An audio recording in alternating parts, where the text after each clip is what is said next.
So once again, we check on the motivation and reset the mind. So this is you balancing the mind again.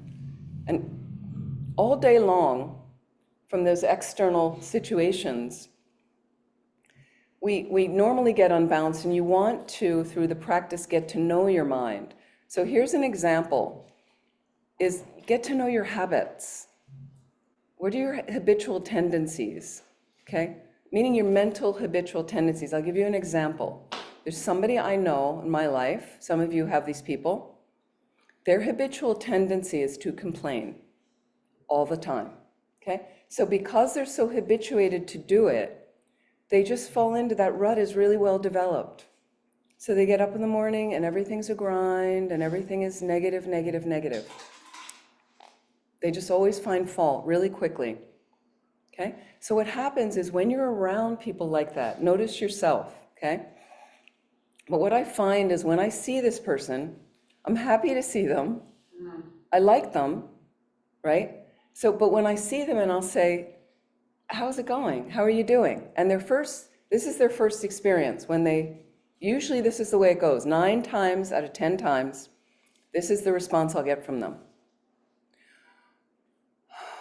I'm exhausted. That's usually the response. So again, like she's choosing that. You're a lot of times choosing, you're unconsciously choosing.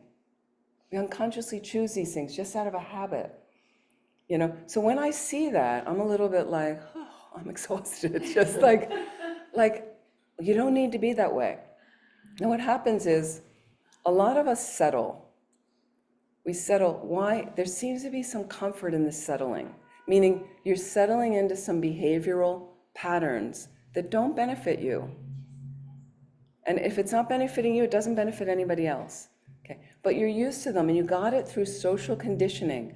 For instance, how you were raised, cultures you were raised in, environments you were raised in, reinforced sometimes by schooling, by teachers, peer groups, work environments, okay?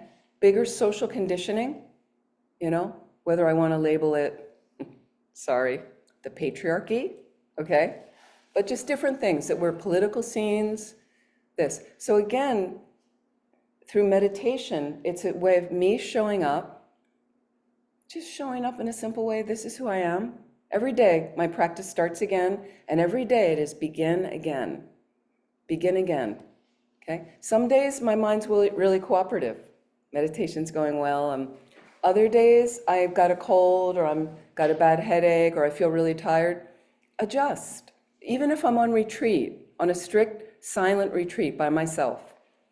It could be a few months. And what happens is sometimes I'm really tired. I go to bed early, right? I give myself permission to go to bed early because I need some sleep. Who said I can't do that? You don't need to be on silence in your retreats. I know Westerners have this thing, we're going to be in silence. It's very rigid. Sometimes you want to talk to somebody a little bit if it doesn't disturb your retreat. Okay. So this needs to come from a relaxed place. Then the meditation comes organically.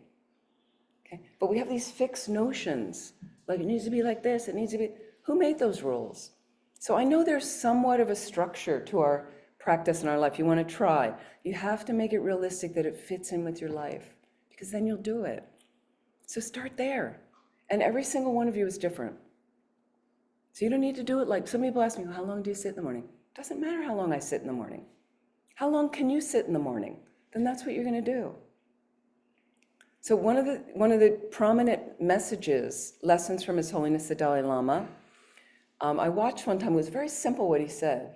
He's like, don't be a hypocrite. Think about that. Don't be a hypocrite. Okay, walk the talk. But the second thing he said is, don't be competitive. That's American culture. We're so competitive. Don't be competitive. Think about the competitive nature. It's one thing to want to show up for your practice because it's bringing you some balance to your heart and mind. That brings you joy in life and a bigger ability to help others, to help more living beings, okay? And you gain great meaning from that. So one thing I would say now is find meaning in your life now. Some of you already have. Don't wait. Don't wait that something's going to happen, and when my kid gets to university, then I'm going to start practicing. When I sort my job, then I'm going to start practicing. As soon as I get a relationship going, then I'm going to get my practice together. What are you waiting for? It's you and your mind, okay? So it's good enough. Just sit down and get started. Just the sitting alone for people is unnerving. You sit and people are fidgeting away, okay? But you just start and slowly, some deeper breathing. Let yourself relax. When you relax, meditation comes organically. Just let yourself, and it's good enough what you're doing. It's good enough. So sometimes you're in a session, you're very distracted. Take a break. It's not working. Some people are falling asleep, drowsy. So get up, splash some cold water on your face. Have a cold drink. In the winter, go outside, get some fresh air in your face, then come back and sit again. Okay? So be practical. Be practical. Okay? Just to try. Okay, so let's come to our Tara. So we have our motivation. We're going to do, let me share my screen, and we'll look at this Tara practice. So I'm going to share over there. I'm sorry that it's over on that side. It's not in the gold books. So you can just put the gold books to the side right now. So what we were doing at more centers, more and more, is I keep reminding, I'm trying to get some of my hosting stuff a little bit more standardized, is centers are encouraging people, bring your devices. Now, there's some retreats I do, we don't want any devices in the room, phones or tablets. But a lot of people are carrying all their stuff. And I travel, so I keep a lot of books on my phone and on my devices because I can't cart a lot of books around anymore. And what I find is bring them into the retreat, and then everybody's got the practices right there. So then it can be useful. And then we don't need paper like that. Right now we have a screen over there. So I know some people, it's behind you. If you want to move over here and it's easier for you to see the screen like that, that's fine. And you can also concentrate or focus on what I'm saying, but it's really nice also if you want to recite along with us the different things that we're saying.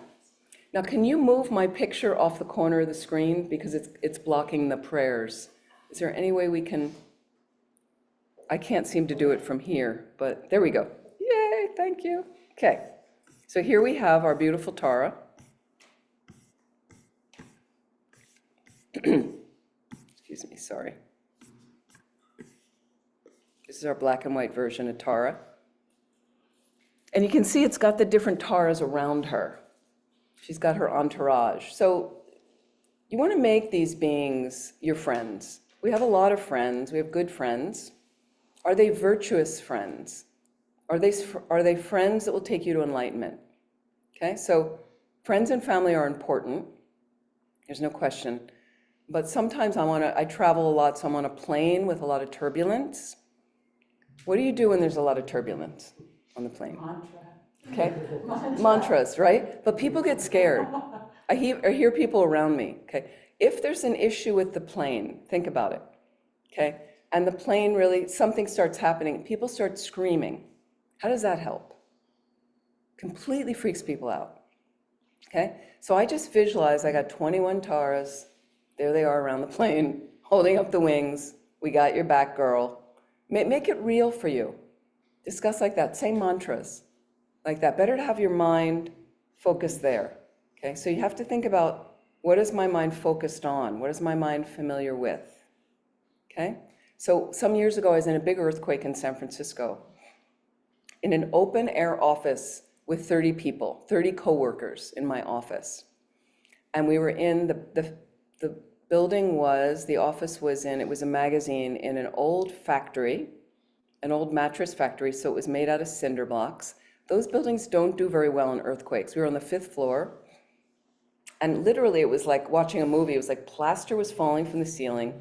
The little factory windows, the old original windows, were just popping out, like breaking. You could just hear it. You know, I heard this sound kind of coming up the street. I didn't realize earthquakes have sounds like that, but they do.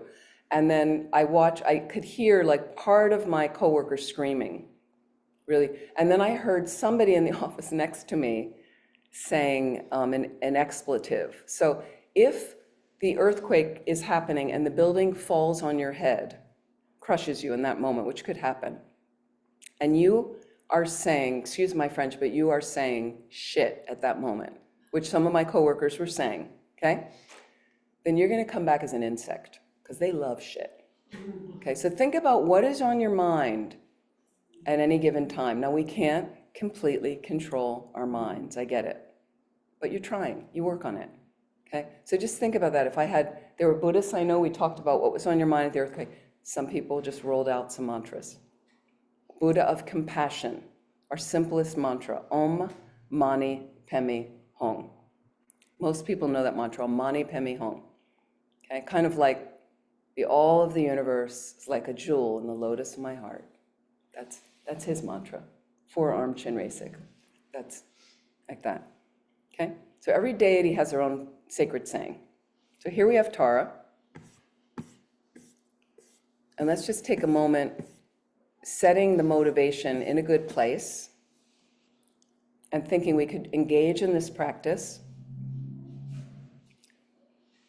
And may it help us clear obstacles to anything we'd like to do in our practices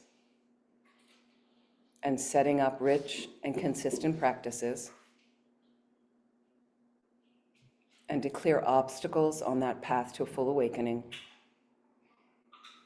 for the real purpose so we can benefit all living beings and find more balance in our hearts and minds, be more generous with all beings, with our time, our care, be more patient, more understanding, and all the things. And let's just take a moment for you, in your own words, setting your intention, setting a positive motivation.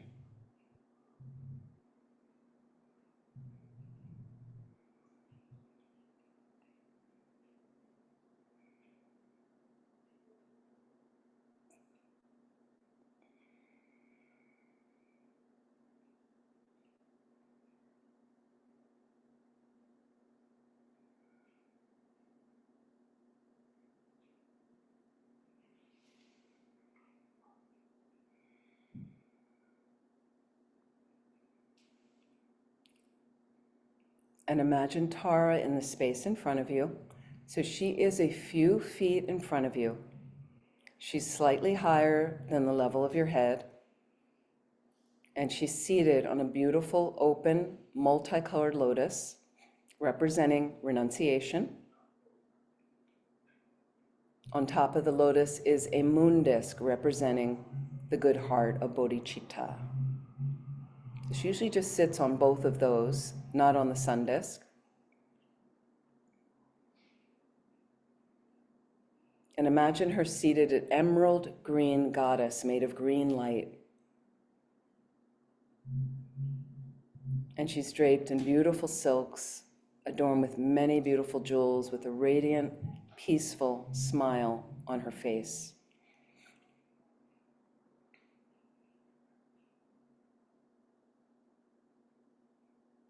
Her left hand holds a lotus at her heart, beautiful flower that comes up by her left ear.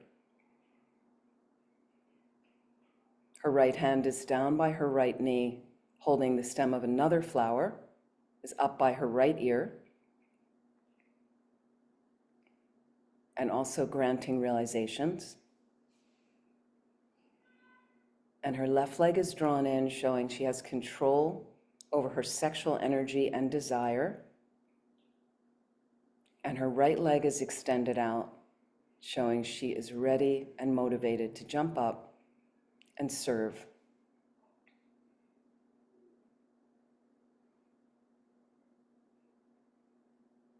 Tara the Liberator, liberating all beings. And she liberates from the 8 fears. Let me discuss these fears. So just relax for a moment.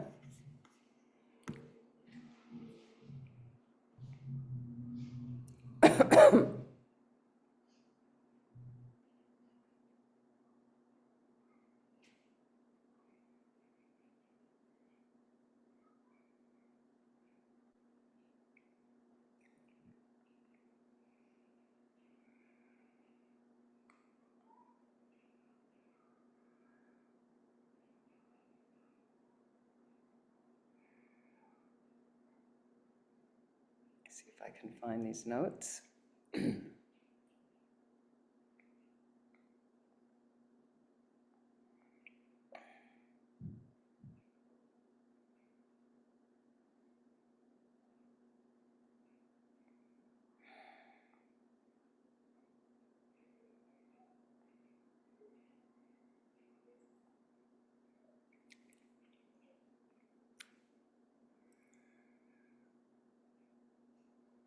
Okay.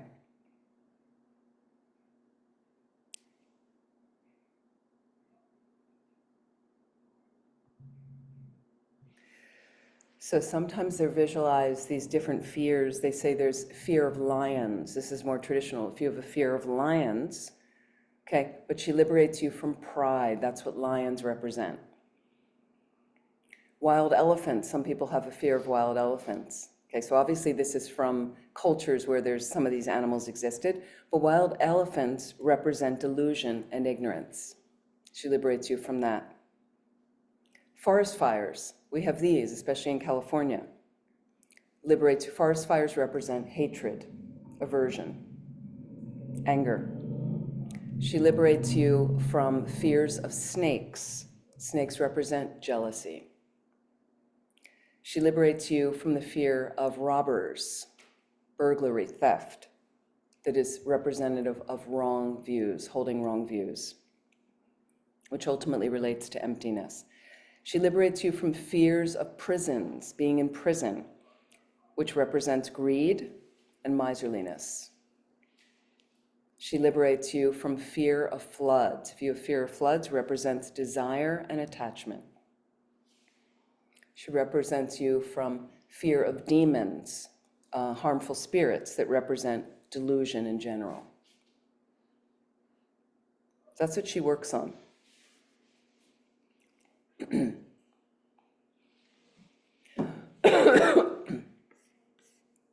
And so one of the things we do at the beginning of all the practices is refuge and bodhicitta. Okay, so refuge, some of you have taken refuge. Okay, you've gone through a formal Buddhist refuge ceremony. It doesn't take that long, but refuge is shelter. It's protection from more suffering. Okay, so when we discussed this morning, where does suffering come from? Delusion and karma. Delusion and karma comes from our minds, like that. Okay, so when you are struggling, small or large, when you are struggling, we struggle in different ways. When you have a problem that arises, okay, and I'm just curious, you can open your eyes. When you have a problem arising, I'm just curious, what do you do to sort it? Run for a solution. You Run for a solution. You run for a solution. Where do you run? Wherever you think you'll be protected. Okay, so what would be some of those things for you? What's going to protect you? Friend. Yeah. Friend? Go to friends? My dogs. Your dogs? Yeah. Go to animals? Go to your pets? Friends and family? What else do you do? Be honest. Some chocolate. Chocolate. Chocolate's great. You go to your refrigerator and you eat. I usually retreat to avoidance for about a week before I finally Okay. engage with it. So what do you do? What do you do in your avoidance? What does that I mean? drink, I smoke weed. Yeah, smoke weed. People Stuff to go. make you feel good. People you go can to recreational ignore drugs. it. Yep. Doom scroll. Yep. People have a glass of wine. They go for a walk. They go out for a run. They go to the gym. They listen to music. They stream videos. What do you do online? Distractions or relationships. Relationships. What else do you do for distractions? Shop. Shop. Eat, shop. Shop. Yeah, there we go. Exactly. Pick a fight with somebody. Pick a fight with somebody. Some people do. Okay. So I want to ask, of these things, they give you some temporary relief. No question. Ultimately, solve your problem? No? No. Right? Doesn't solve the problem, right? Feels good for the moment. Right. Exactly. Changing suffering. Exactly. Put you in the right frame of mind to deal with your problem. Like for me, That's right. Going for the walk. That's right. Maybe music might do it. That's right. So it's good to have some healthy coping mechanisms that you feel, we all need a break. Okay, so you need some space, But look at it ultimately, does it solve the problems? Okay, so this is slowly, as you start to engage in the first level of the lamrim, refuge is one of the topics. And so what happens is if you say Buddha, Dharma, Sangha, you may not know a lot about Buddha, Dharma, Sangha yet. So why would I take refuge in them? I don't know their qualities. Through refuge and studying refuge, you start to learn and read about their qualities. For instance, for me, the Buddha, what's impressive, if you have an omniscient mind, if you have an all-knowing mind, okay, you wouldn't have any more fear because you'd know everything. Okay, so you know if you're going to walk down the street as a woman alone at night, coming back in Philadelphia in a certain passageway that gets me to the train, okay, I don't feel safe doing that anymore alone. It's not safe down there. There's a big police presence. There used to be a lot of shops. There's no more shops. All the shops are gone because it's dangerous.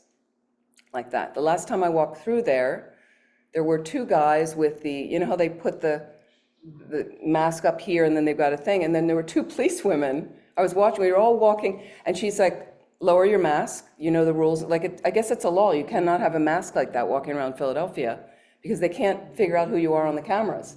So she said, you know the situation, lower your mask. She really gave it to him, and I'm like in between them going, oh, what's gonna happen? And she kept saying he ignored her, walked ahead, and then I was kind of watching, and then policewomen went ahead and got him to lower his mask. So, but it's an environment like that. It's an environment like that. But if I was a Buddha and all-knowing, I would know if I was going to be attacked or not, if this guy was a good guy or not a good guy, or what. I would have no problem. So imagine that space of mind. Have no fears? We all have fears something. Most people do. Okay, imagine you'd have no fears, and then you have every positive quality. Every positive quality. Wisdom, compassion, loving kindness, fully manifest. Every moment you breathe. That's you. That sounds pretty good. That's the Buddha mind. How do I get there? Through the Dharma jewel, you know? And the Sangha, well, they help you. They show you how they got a direct perception of emptiness. So you slowly learn about these things. It deepens your refuge, and you start realizing it's great to find my other little temporary coping mechanisms, but ultimately, what will really protect me from deeper future suffering? Buddha, Dharma, Sangha. Okay? So it always starts with, the practices start with that. So when you read these verses, you want to think about that. You don't want to just blah, blah. Everything we read today, we don't want to just say it. We want to have some feeling about what we're saying. Okay. Here we go, refuge. So if you'd like, you're welcome to join in. 3 times we have Tara out there. So I'm thinking of Tara, just visualize, as a manifestation of the Buddha, of the Guru, like that. And you can have her in the heart of your Guru. You could have the Guru in her heart. It's all the same. You could put them in the Buddha's heart. But imagine her more prominent right now in the space in front. 3 times we're going to recite this. I go for refuge until I'm enlightened to the Buddha, the Dharma, and the Supreme Assembly. By my merit from giving and other perfections, may I become a Buddha in order to benefit all sentient beings. I go for refuge until I'm enlightened to the Buddha, the Dharma, and the Supreme Assembly. By my merit from giving and other perfections, may I become a Buddha in order to benefit all sentient beings. I go for refuge until I'm enlightened to the Buddha, the Dharma, and the Supreme Assembly. By my merit from giving and other perfections, may I become a Buddha in order to benefit all sentient beings. The whole path is in those 4 verses. 7-limb prayer. So let's think again about prostration or paying homage or respect, making offerings, confessing negativities, rejoicing in virtues, asking the Buddhists to stay until the end of samsara, asking them to teach, and dedicating the merit.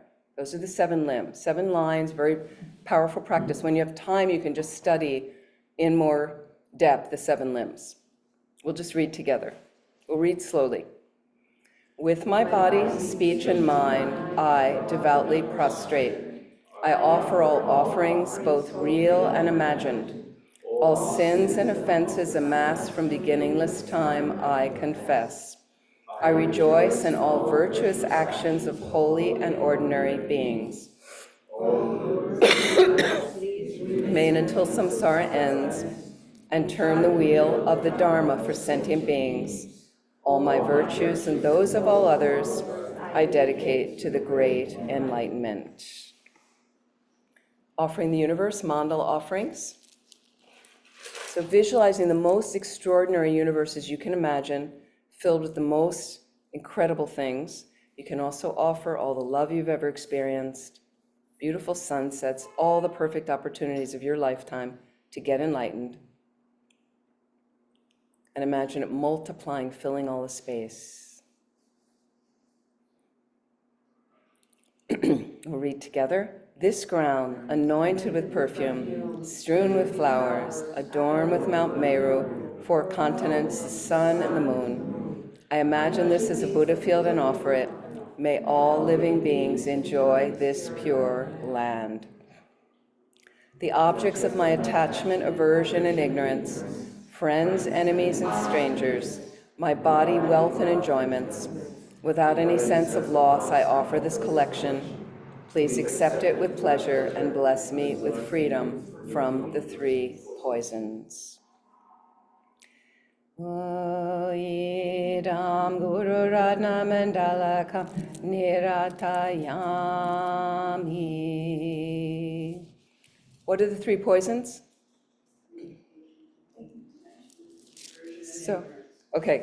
So we first got confusion or ignorance.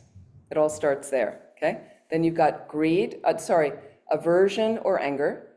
Okay, so greed, not greed, but aversion or anger, okay, and attachment, desire. 3 poisons, okay? Then there's 3 additional root delusions. Those are 3 of the 6 root delusions. The next one is pride, doubt, and holding wrong views. Okay, so you can take some time, study those, understand, and then all the negative mind states branch out from that.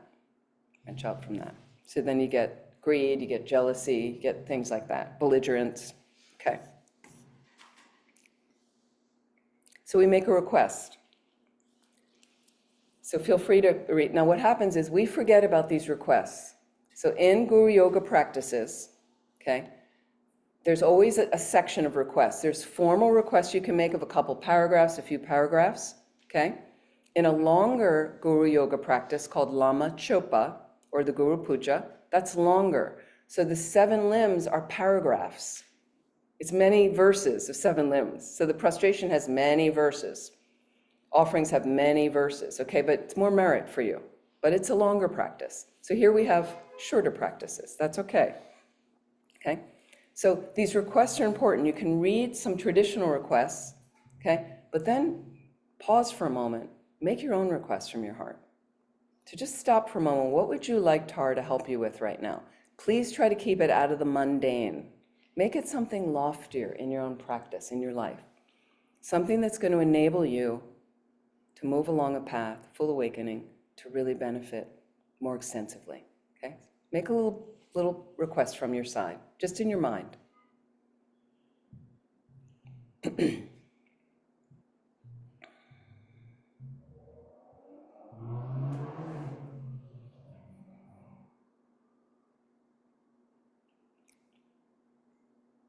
And now let's make this first request, the first blessing, first visualization.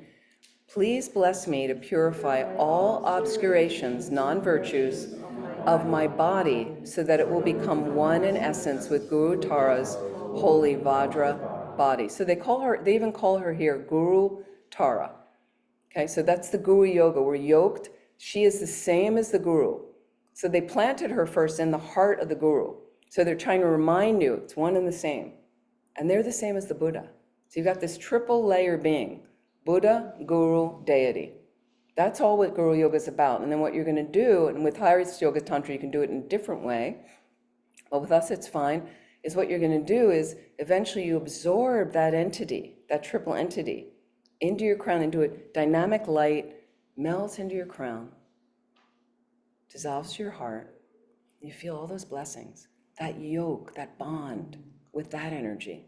Because we're often bonded with other energy, aren't we? Energy that's not beneficial. So that's why we want to do this practice, to remind us of the highest level of who you really are. That's the point, okay? So here's the visualization now. We have Tara in front, okay? Let's bring her to your crown, okay? She's just 6 inches in height, she's short. In your crown, She's above your crown, facing same direction as you. There she is, your best friend, your virtuous friend.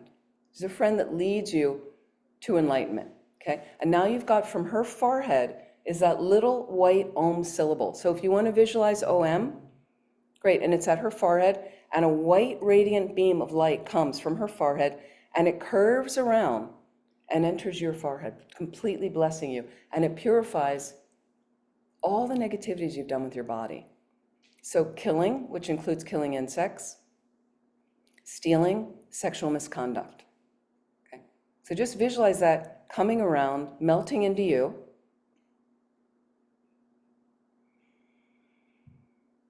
Feel the purification. Feel that bliss. Completely cleansing.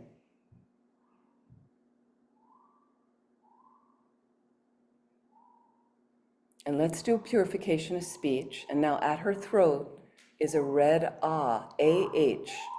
Okay? And our next request is, please bless me to purify all obscurations of my speech so that it will become one in essence with Guru Tara's holy Vajra speech. Okay, so this is about lying, divisive speech, harsh speech where I'm yelling at somebody, cursing at somebody, and gossip, meaningless speech. Okay, and that the red arc from her throat, AH, comes around, curling around, and enters right at your throat center, completely purifying any negative speech karma. And feel it penetrating, melting away all the negative tendencies of your speech, gross and subtle, till they're completely gone.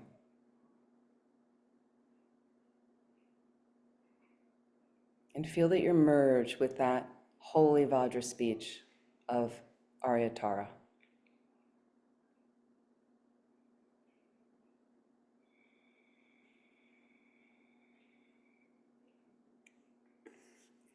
Purifying the mind.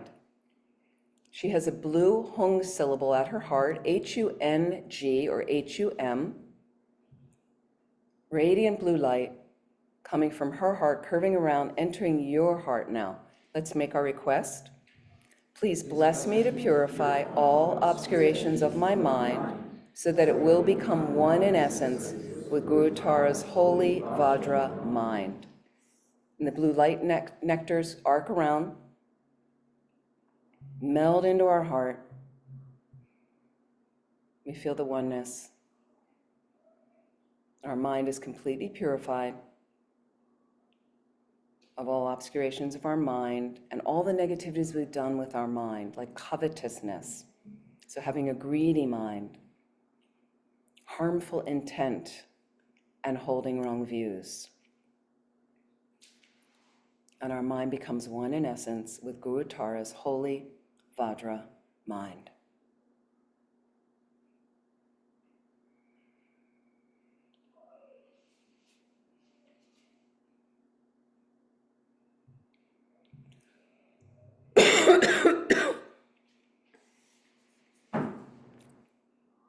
Now let's purify subtle obscurations to body, speech, and mind. So our request, please bless me to purify all delusions and subtle obscurations to omniscience so that my body, speech, and mind will become one with Guru Tara's holy body, speech, and mind. And visualize now from Tara overtop our crown, from her forehead, throat, and heart, Om, Ah, and Hong syllables come white, red, and blue nectar rays. They curve around and enter my three places, are my forehead, throat, and heart, completely purifying all delusions, all subtle obscurations to omniscience. And feel that your body, speech, and mind become one in essence with Guru Tara's holy body, holy speech, holy mind.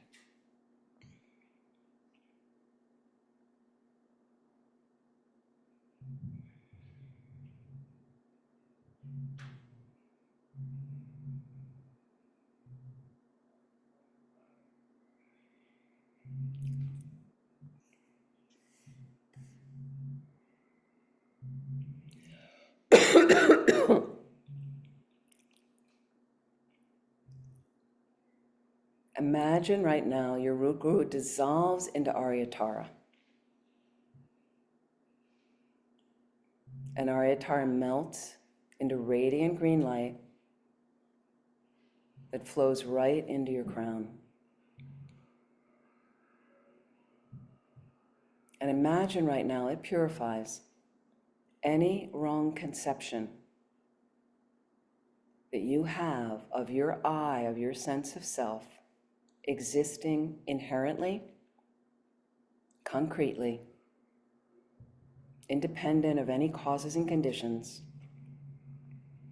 independent of any parts like your body and mind, independent of your mind labeling on your body and mind, I, or your particular name. So all this dualistic version, all this dualistic mind and manifestation, she instantly purifies all that, this radiant green nectar. Just feel for a moment, everything is completely empty. Empty of that inherent, concrete nature. It lacks that.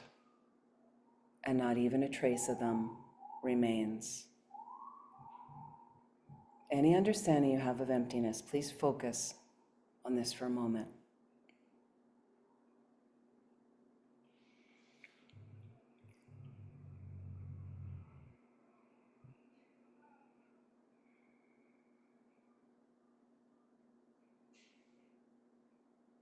So whatever strong sense of yourself, whatever strong sense of the I arises in your mind, self-existent, permanent, existing independently, dominating everything else with its own nature, its own character. That I, that sense of yourself, does not exist at all. It's a complete hallucination.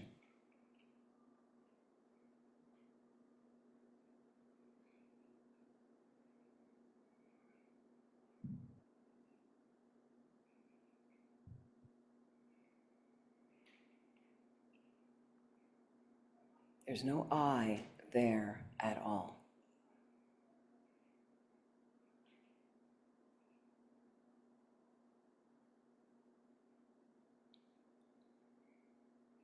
So there is a conventional I sitting here in the room right now that is working its way through this sadhana, through this practice. That is an I you need to take care of. But no inherently existent, independently, concretely existing I exists at all, which is normally what we're carting around and are grasping onto that,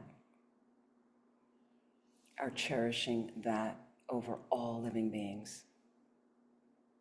That's the source of all of our suffering.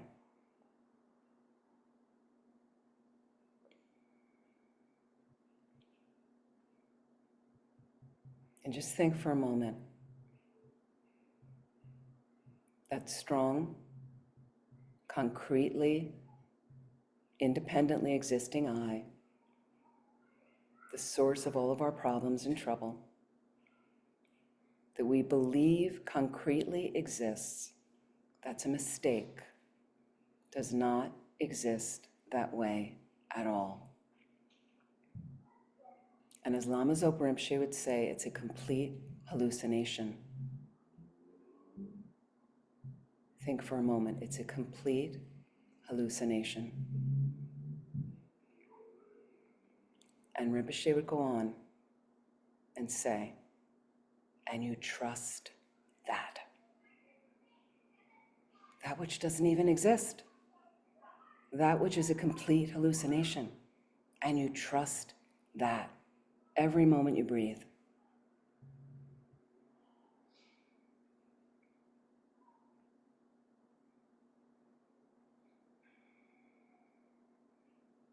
So imagine this green light melding into you now. And instantly, my wrong conception that I exist concretely, this dualistic tendency in my mind, simply from fundamental ignorance that's been in my mind before, disappears completely. Imagine not even a trace of it remains. And as I concentrate on this as best as I can,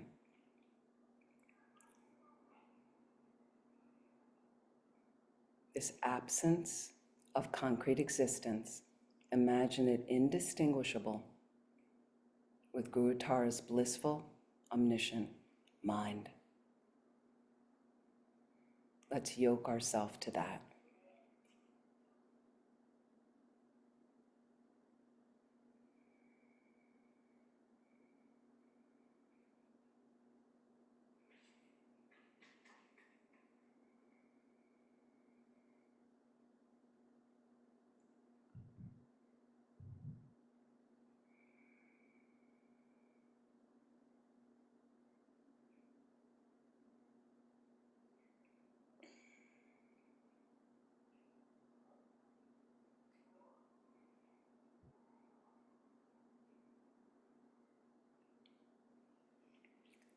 Out of that emptiness, out of that wisdom, imagine your wisdom manifests instantly.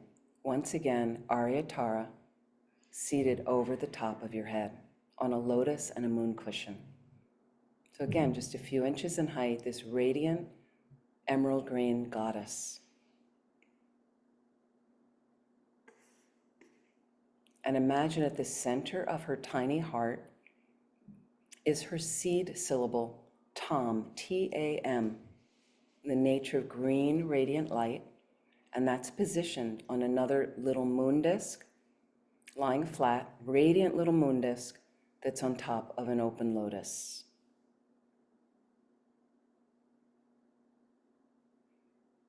So the lotus and the moon, and in the center of that stands that green syllable, Tam. And imagine around the edge of that moon disk is her mantra, Om Tare, Tutare, Ture, Soha.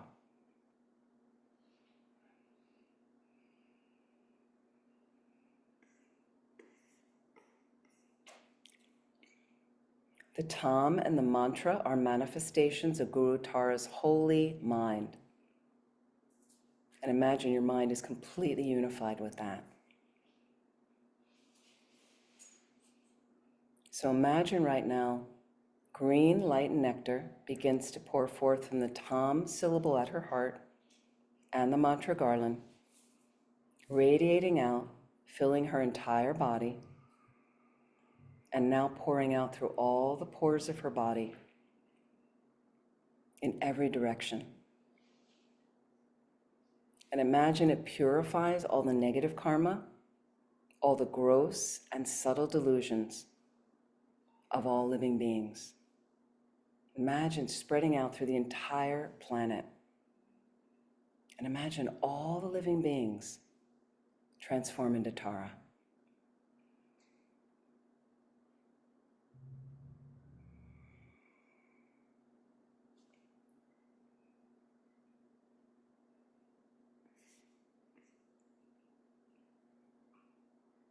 And again, the light and nectar radiates out, and now making offerings to all the holy beings in space around us.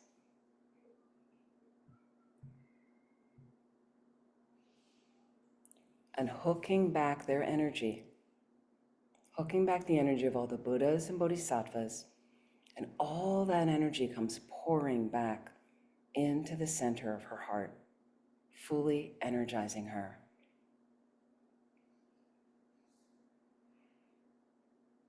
So imagine all of these superlative qualities of Buddha Tara's holy body, holy speech, holy mind.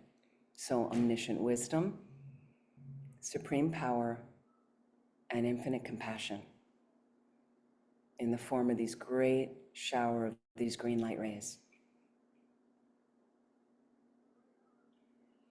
And imagine now, once again, the light and nectar radiates out from her tom syllable and the mantra garland, filling her whole body, pouring out of all the pores of her body, and now descending down through our crown, clearing all obstacles.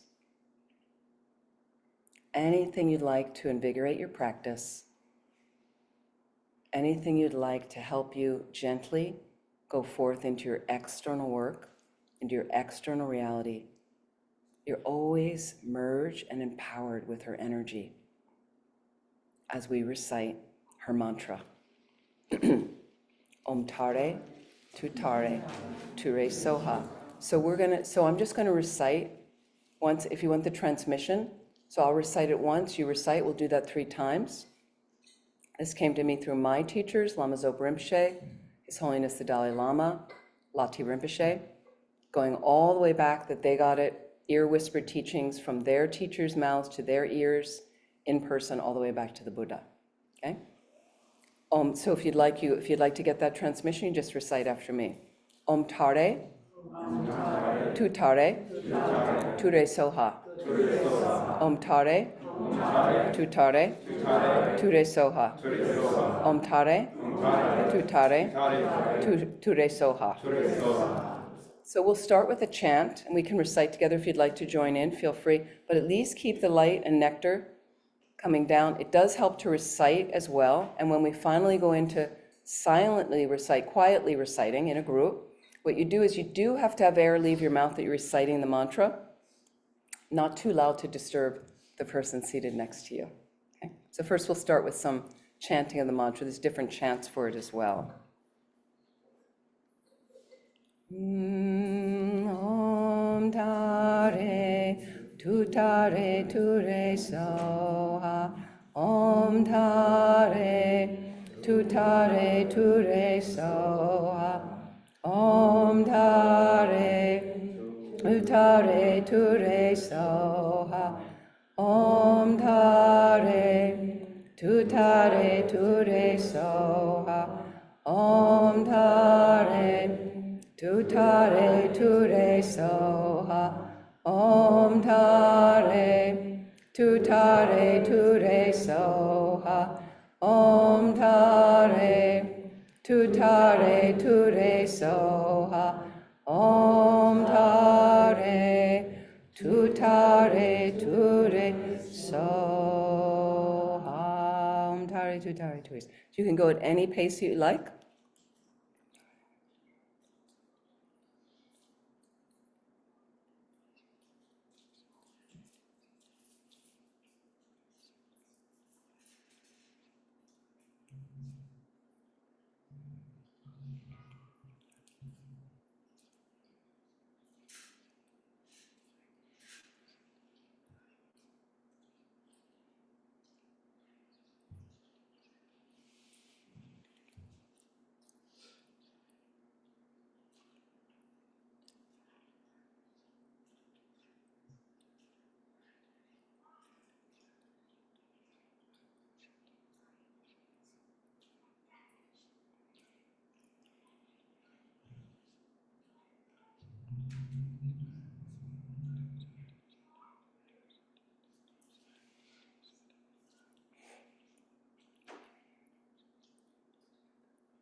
So when you're in retreat, either alone or with a group, if you're doing a deity practice where you're counting mantras of that deity,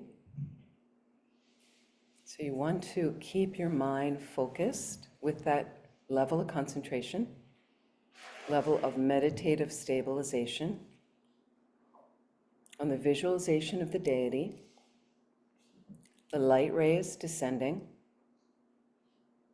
while you're reciting the mantra. The mind will wander and you keep bringing the mind back, penetrating a little bit more, bringing the details of the visualization more clearly into focus.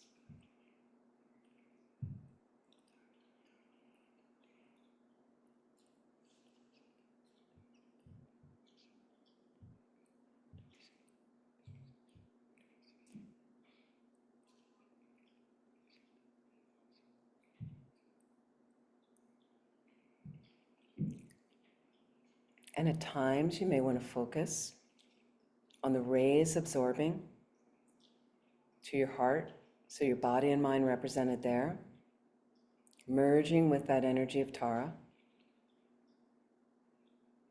Feel the grace there.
Om Dare Dure Soha.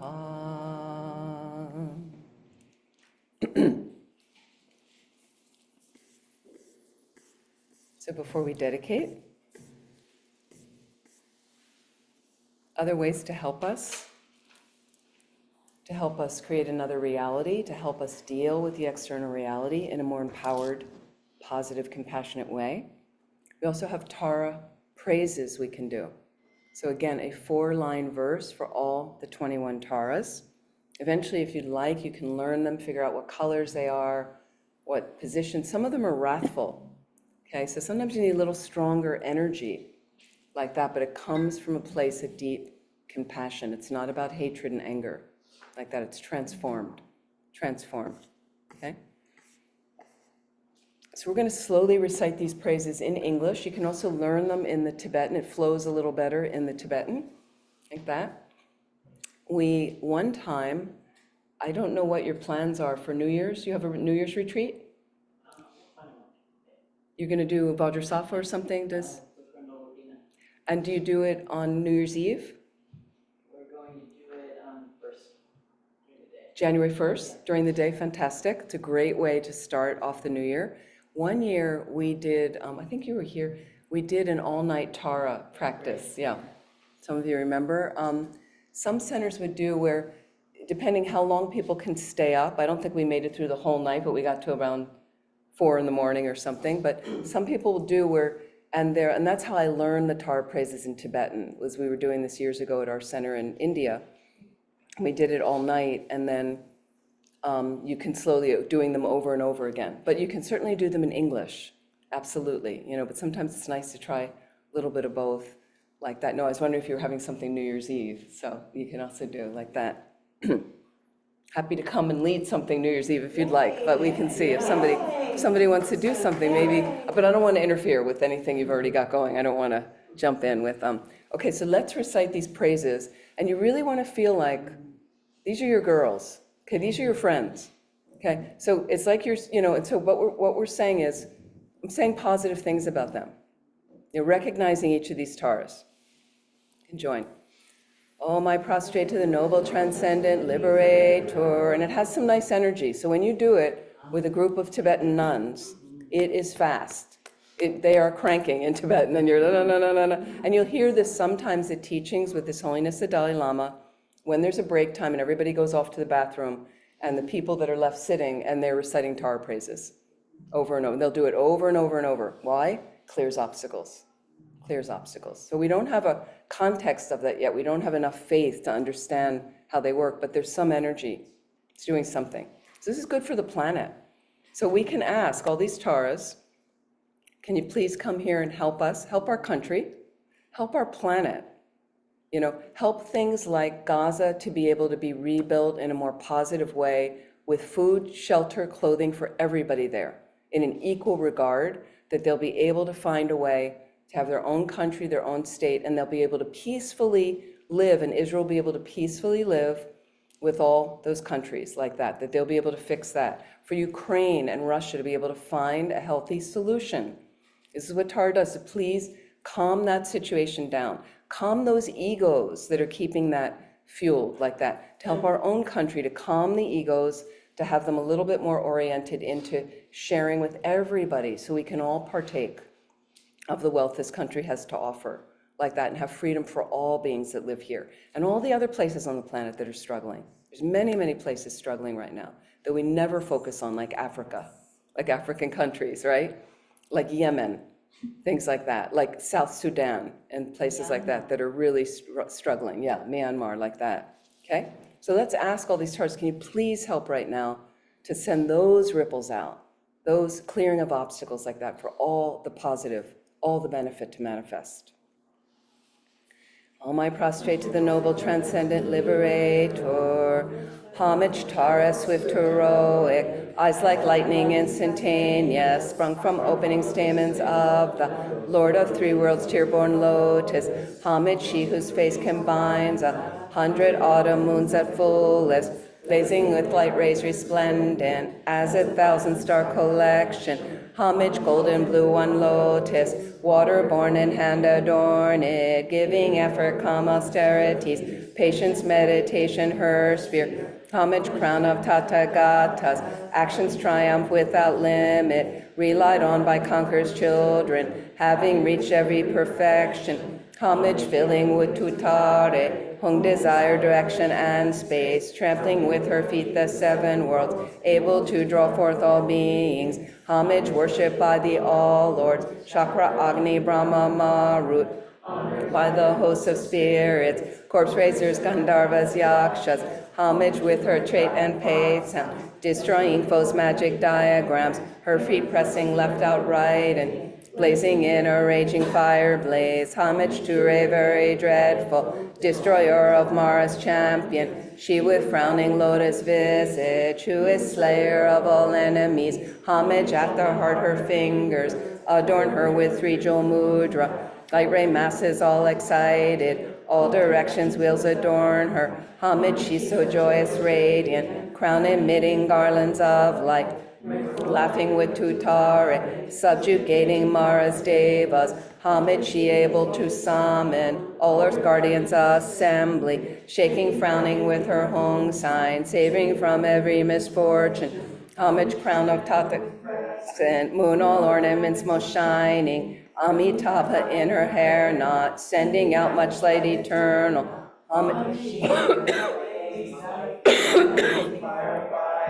Right strength, left bend, joy surrounds you. Troops of enemies destroying. Homage, she who strikes the ground with her palm and with her foot beats it. Scowling with the letter Hong, the seven levels she does conquer. Homage, happy, virtuous, peaceful, she whose field is peace nirvana, she endowed with Om and Soha, her of the great evil. Homage, she with joy surrounded, tearing foes' bodies asunder, frees with Hong and knowledge mantra, arrangement of the 10 letters. Homage to Ray with seed letter, of the shape of syllable Hong, by foot stamping shakes the 3 worlds, Meru, Mandayar, and Vindhya. Homage holding in her hand the hair-marked moon of Deva leg form, with twice spoken Tara and Pei, totally dispelling poison. Homage, she whom gods and their kings and the kinnaras do honor, armored in all joyful splendor, she dispels bad dreams and conflicts. Homage to bright with radiance of sun and full moon, with twice Hara and Tutar, she dispels severe contagion. Homage full of liberating, power by the set of 3 natures, destroys hosts of spirits, yakshas, and raise corpses supreme Ture. These praises with the root mantras and prostrations thus are 21. Om Tare Tutare Ture Soha. Om Tare Tutare Ture Soha. Om Tare Tutare Ture Soha. Om Tare Tutare Ture Soha. Om Tare Tutare Ture Soha. Om Tare Tutare Ture Soha. Om Tare Tutare Ture Soha.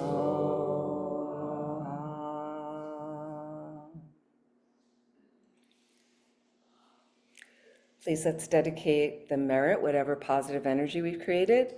May I quickly become Guru Arya Tara Padma Droma and lead each and every sentient being into her enlightened state because of these merits. May the supreme jewel bodhicitta that has not arisen arise and grow, and may that which has arisen not diminish, but increase more and more.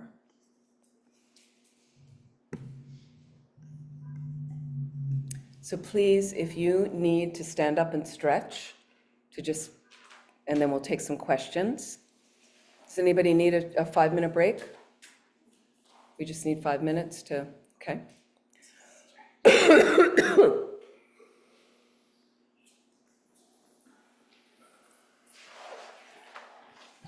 We'll take a break in silence, okay?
Sweetheart, I'm so sorry.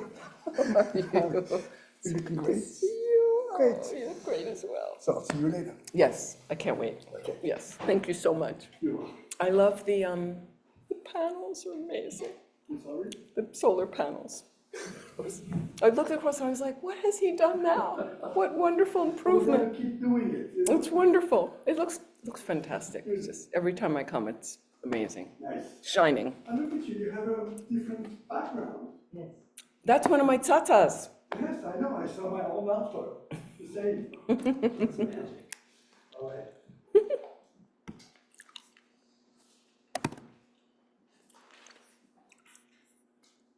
Okay. Get rid of that. Get my Zoom people on. Great.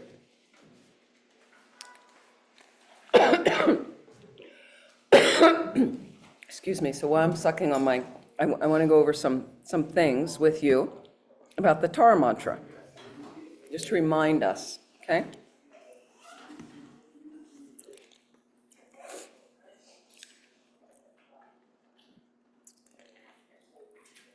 Tara mantra, okay? Om Tare, Tu Tare, Turi So. That's the green Tara mantra. So by the way, all the other Taras, they all have different mantras. They all have their own unique saying, but we're most familiar with the green Tara, this eliminator, this liberation from all fears. Let's look at it a little bit more closely, okay? It invokes compassionate energy. It invokes compassionate energy of green Tara. She's known as the liberator. As I mentioned, liberating you from the 8 fears that I discussed a moment before. Okay, so let's look at the mantra a little more closely, because people like to know, what does it really mean? What are these different syllables?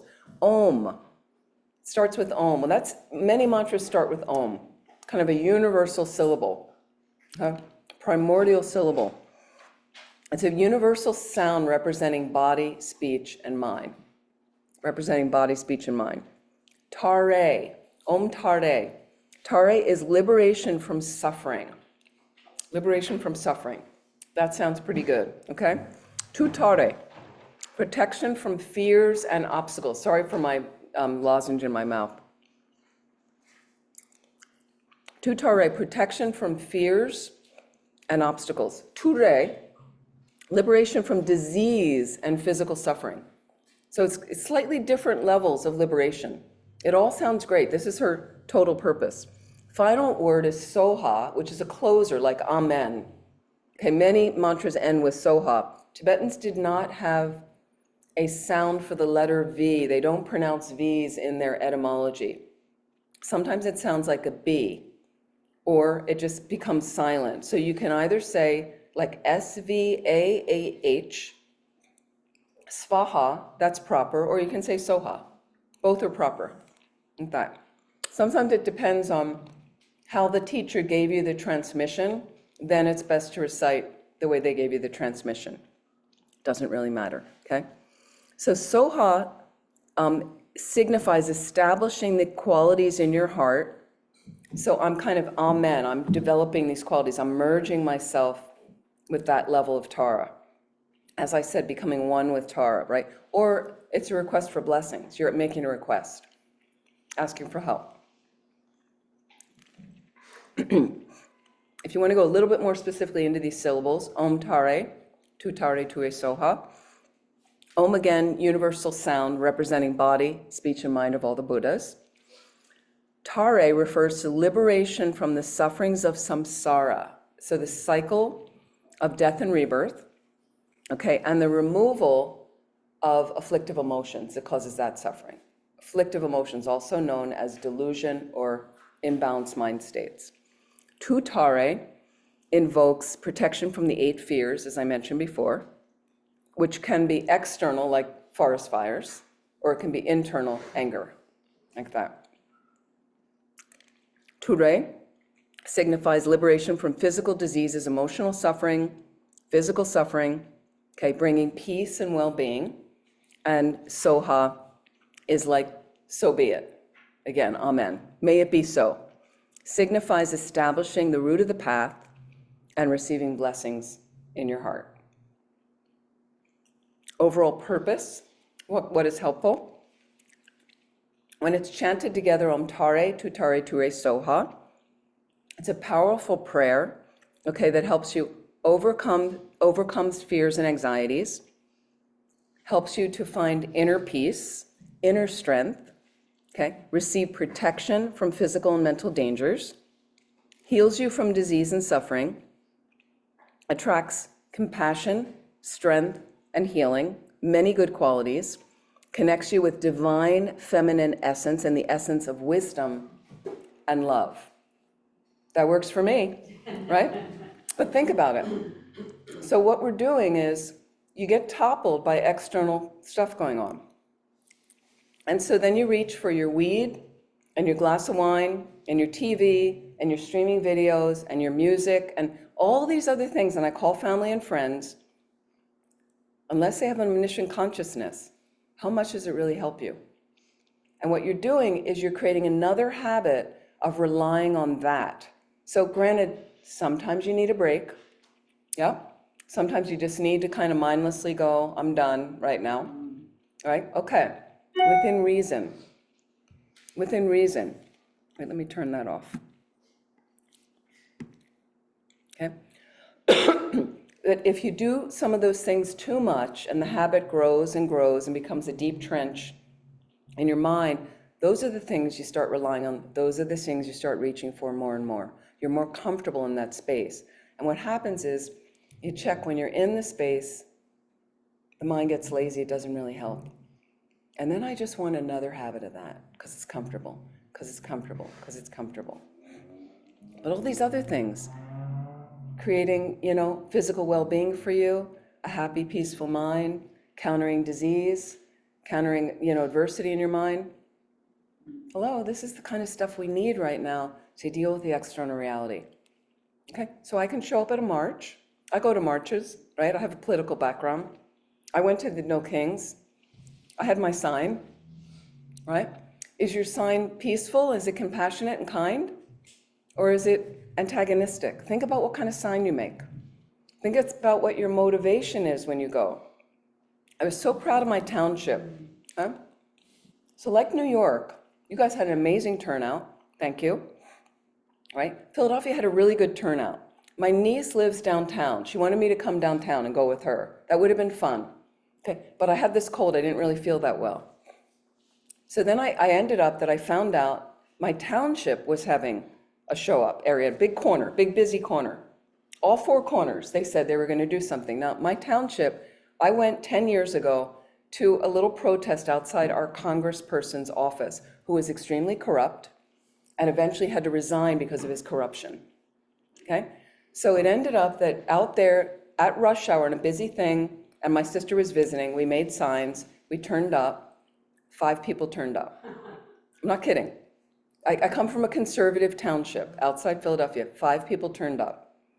So we were fine. We stood there, and some people honked. Some people didn't honk. Some people made other gestures at us. Okay. But so then I decided no kings, and I went down the street, and it was walkable to my house to this intersection. 2,000 people turned up. Mostly we got honks from people. Most of the people riding by this conservative township were all honking, had signs in their windows, going by like this, yelling, waving, encouraging us. That's different. Was it my external thing, or did I change something in my mind that created that? It's coming from my mind. And I went with a positive intention, and I went with connection, love, happy, positive, harmonious things, and that's all that turned up for me, all the people that I saw.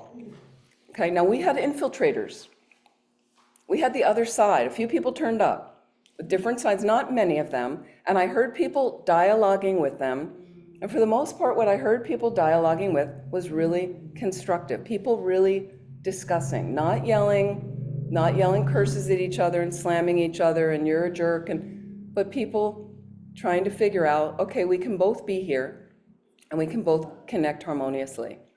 Okay, coming from my mind. That was my mind, like that.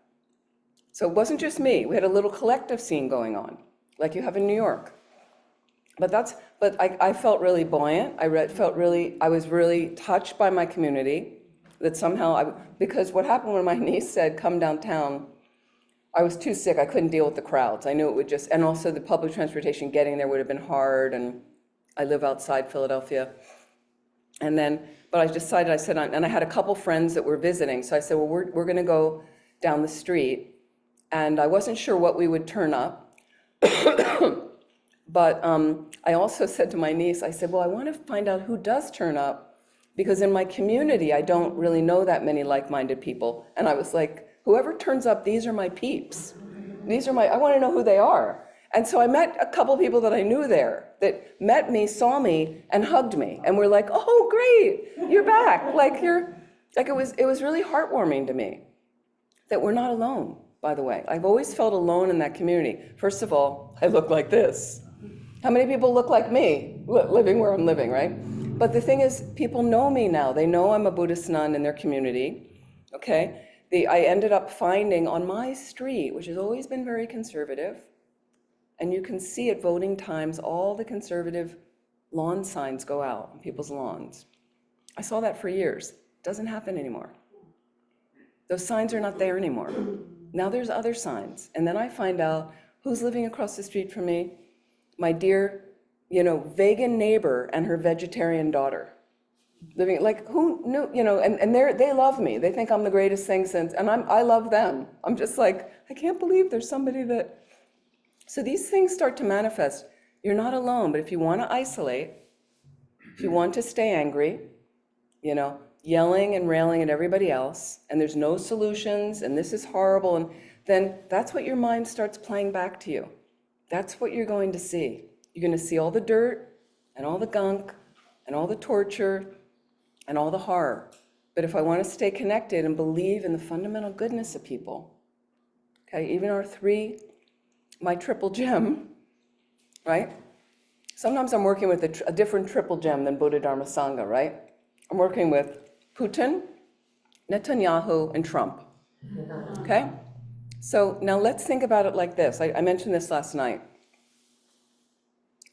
You can keep them out there as other, okay? You have to notice, please, how's your mind with that? How's your mind with your views about them? First of all, recognize what your views are. And if you have, I hate them, I hate him, I hate, how does that sit here? How does it feel? So just being honest with yourself gently. It's not good or bad or whatever. You just need to notice how you feel. If you like how you're feeling and it feels good, then go in that direction. If you're not liking how it feels, try something else. Slowly.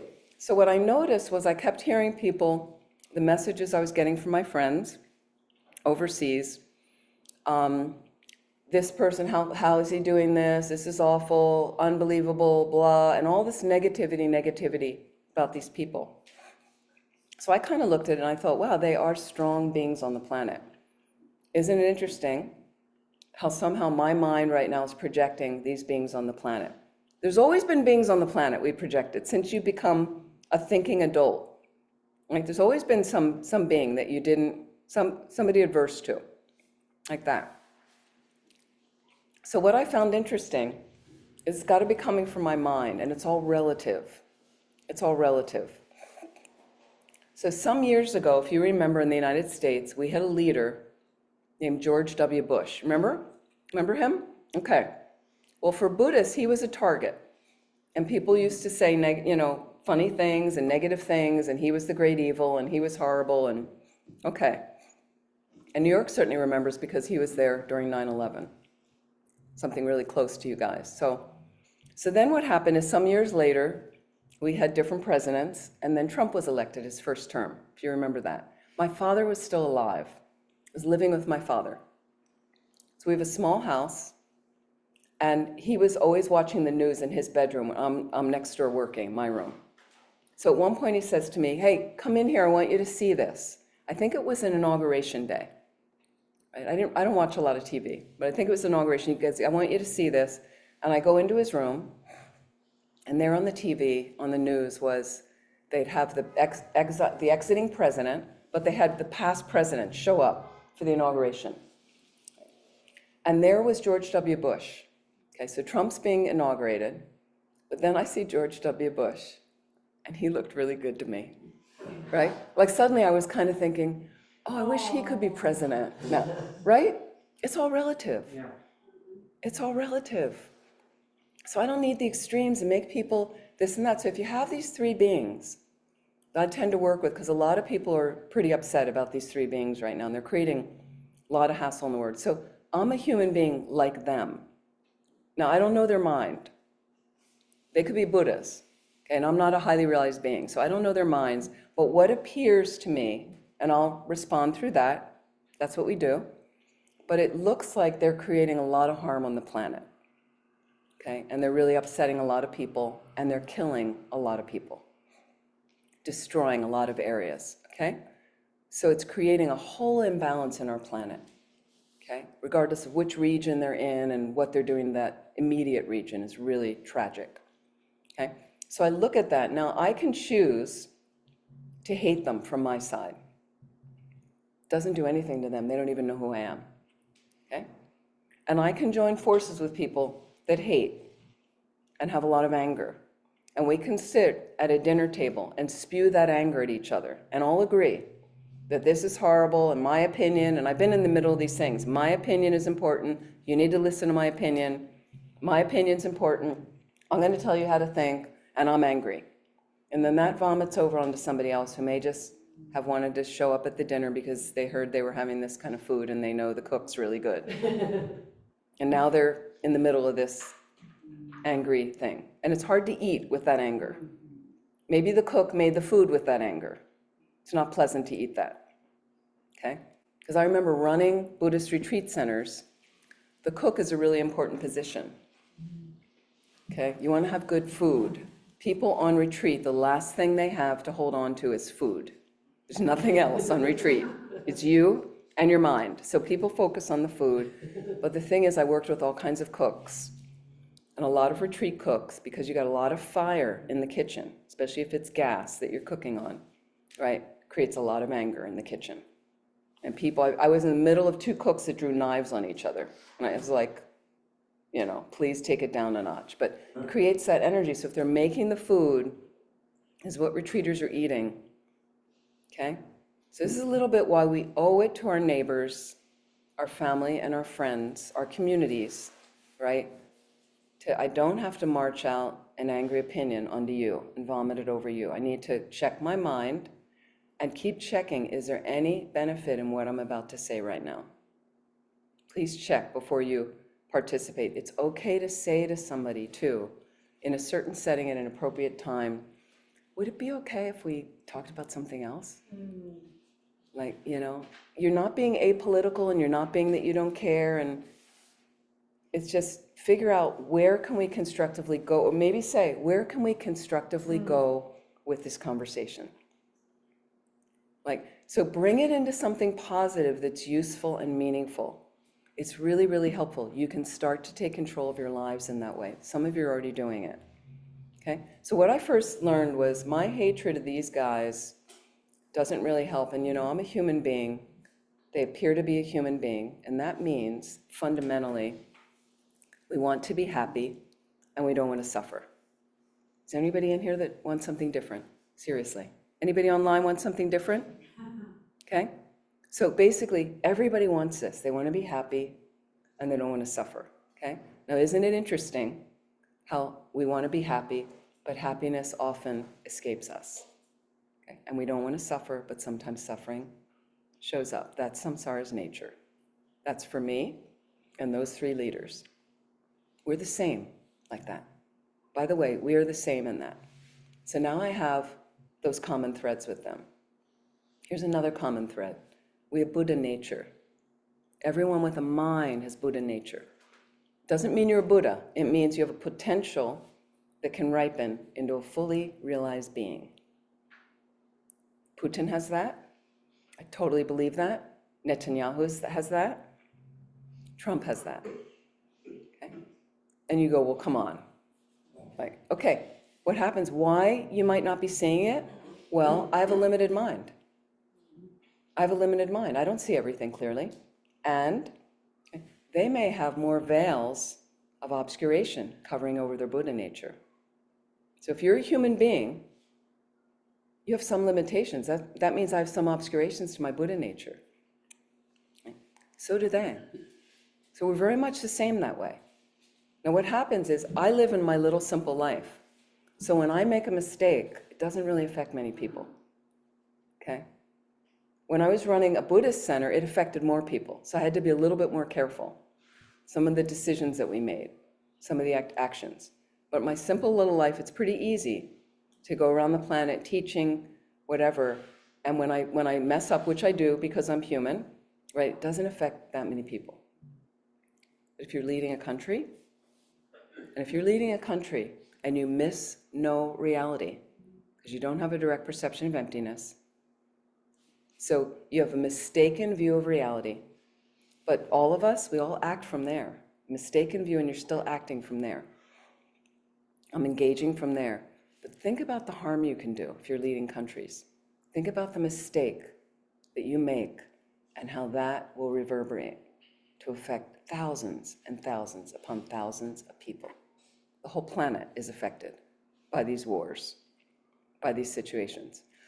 And then you need to think about, as a Buddhist, not that you're all Buddhists here, but then you need to think about, so when I make a mistake and I say the wrong thing to somebody, I have the wrong thought about something, mistaken thought, whatever it is, right? I create another imprint of that in my consciousness. I don't intend to do it, but it automatically happens from not having a direct perception of emptiness or not being highly realized.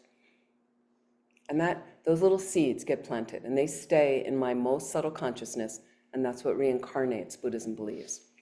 So if you're leading a big country and you're making these bigger decisions that affect millions and millions of lives, right? Think about what you're creating in your own consciousness.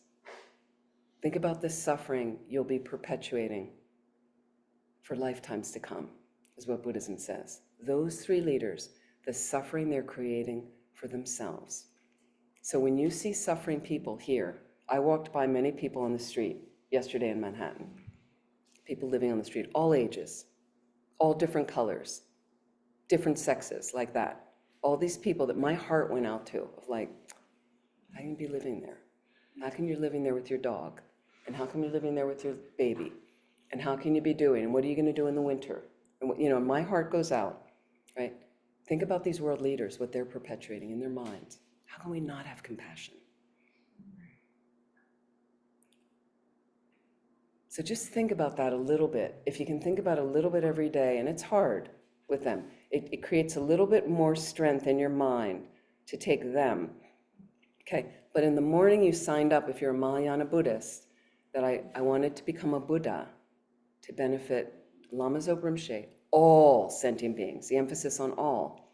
That includes them. You can't leave them out of the equation if you're a Mahayana Buddhist. All living beings. That's you and that's them.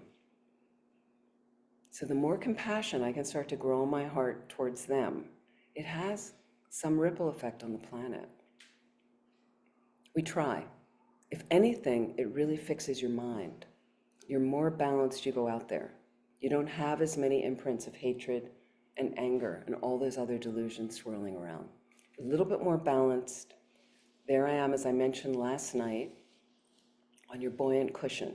When you're on a buoyant cushion, it's smoother to move around on the planet. It's more comfortable. And then more ability to help all these beings that you encounter. And you just do it as appropriately as you can, right? So another thing I wanted to say, and I will take some questions, is I mentioned about finding meaning in your life. Many of you have already done that. Please do it now. Don't wait any longer. Finding meaning in life. And I'm talking about what lights you up from the inside. Okay, not superficial happiness, but lights you up from the inside. So this is when you're engaged in something, body, speech, or mind, where you feel in sync that this is what I need to be doing, and I'm really happy doing this. And what I found, please check for yourself, for me it involves helping other beings. Helping other beings lights me up from the inside. So I looked at this a long time ago, when I was running a Buddhist center. But for me, my big grace in life, my whole thing I was always shooting for in life was to work and get my money, and then I was going to go on a beach holiday. That's what that was glee for me, was when am I going to get to the beach holiday? How long can I be on the beach holiday? Do you want to have a beach holiday for the rest of your life? I don't think so. So I did it once. I checked. I did it once. I came out of retreat. I was in this 2-year cycle in India and Nepal doing retreats and really working hard in studying the Dharma. And so then at the end, in order, coming back to the States to just have a cushion, I went on a beach holiday. On my way back, I was in Thailand at the beach for close to 3 weeks, right? This is my dream. What I always wanted to do. It was really affordable, Thailand. I was bored. In the 3rd week, I was really like, okay, I read all the books I want to read. I've been doing, I went to that little cafe and I've had the coffee there and I've had the watermelon there and, it was fun. It was great for a while. The water was great and I got bored. Got bored after a while. So then some years later, I was assigned to this center. We ran this retreat center, Vajrapani Institute, one of our sister centers, beautiful center in California. We were hosting a month-long retreat. Lama Zopa Rinpoche was there. We had about 80 people from around the world. It was a big undertaking for a month. So we had to hire extra staff. We spent months preparing, hiring extra staff, which wasn't easy. I had to raise all the money so we could support the retreat, make it affordable, pay the staff extra, all the food, all the organization of where people were going to sleep. And it went on and on. All the materials we needed. It was exhaustive, how we were going to fit everybody into the Gompa for a month. And it just went on and on. And then there we were in the middle of the retreat, 2 weeks in, and somehow Rinpoche was really happy.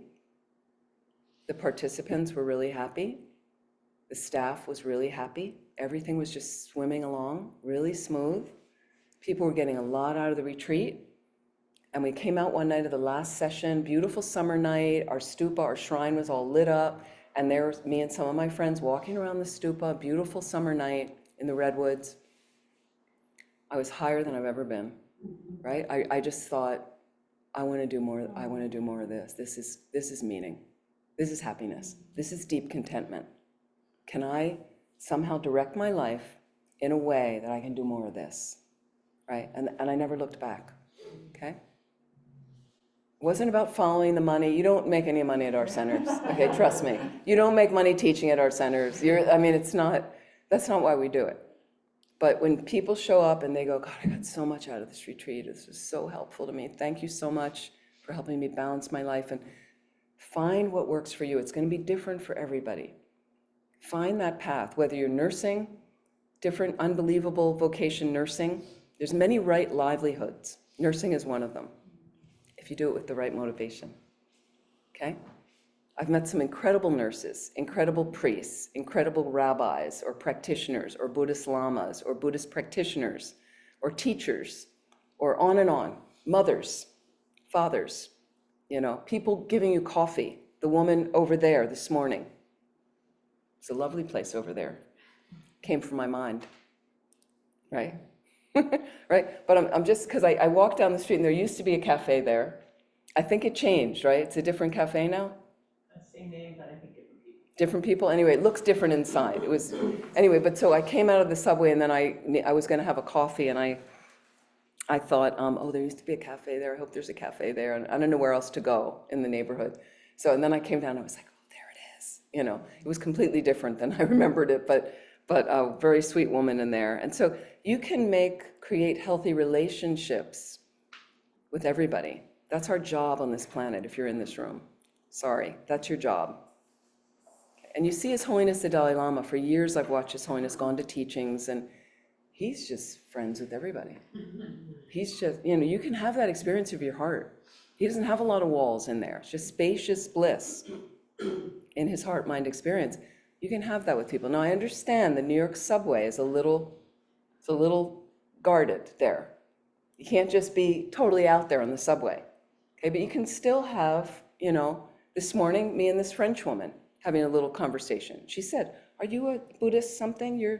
People reckon, they don't know what I am, but they kind of get the gist. And she was excited about that. And then as a result of that, she almost missed her stop. But she, but you can have some, and people need help often on the subway. They don't know where they're going. Is this uptown? Am I going downtown? Is it going to stop? Is this an express? There's many ways to help people. New York's a great place to practice. Great place to practice. It's challenging because there's a lot of people. So the way and I'm amazed at New York, how they make it work, like India.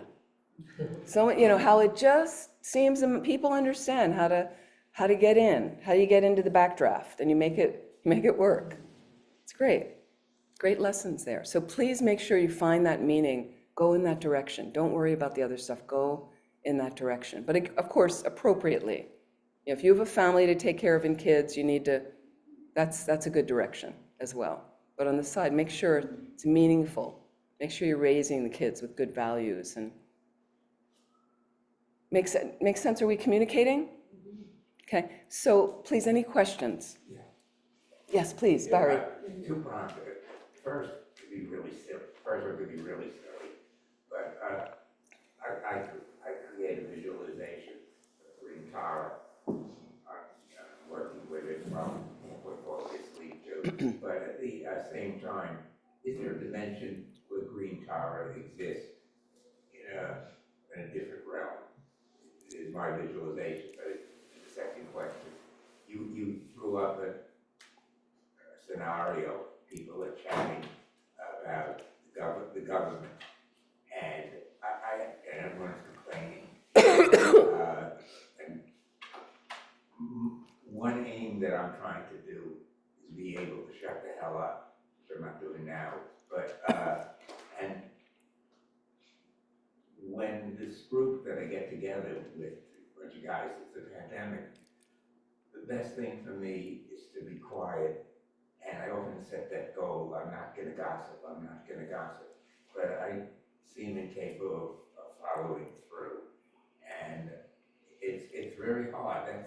That's a weakness, this gossiping in not a hateful way, but a way that I just don't like. It's not good. And I'm, for the moment, incapable of going through the day without entering in. And I bring it up in that issue with the people talking about the government. We all have sort of kind of agreed we don't like people in the government. And it's negative what we're saying. We're not even saying anything interesting, but yet I'll try to come in with humor as my way of dealing with it, where it's much better for me to shut up. I feel it's more productive. I don't want to say, can we talk about something else?